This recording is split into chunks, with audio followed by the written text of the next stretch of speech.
Welcome to Tenor Tech, where I solve the problems you didn't even know you had. You begin by eliminating power and pressure. Disconnect the negative battery cable and have the refrigerant recovered by a certified shop. This protects you and the system. Once done, remove the serpentine belt and any splash guards that block the compressor. Make sure to unplug the clutch electrical connector and tag it for reassembly. You're now at the compressor face with clear access.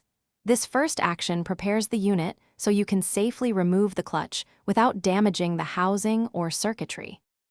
Now concentrate on the clutch itself. You hold the rotor steady using a hub tool or impact to prevent rotation. This gives you control when removing the center bolt. Once you remove the bolt, back the clutch plate off slowly to avoid dropping it. Fit a 2 or 3 jaw puller squarely to the plate and extract it. If a snap ring is present, remove it with proper pliers. Take time to inspect the hub, bearing surface, and magnet for wear, because these determine whether you replace parts or continue.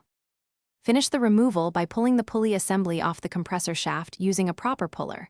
Once off, inspect the bearing and rotor face for scoring or axial play. If bearings or seals are damaged, replace them before rebuilding. During reassembly, torque the center bolt to factory spec, typically 35-45 FTLB, and ensure the air gap is set to spec. Finally, test for leaks and have the A/C vacuumed and charged by a technician. Troubleshooting tip: if the clutch won't remove,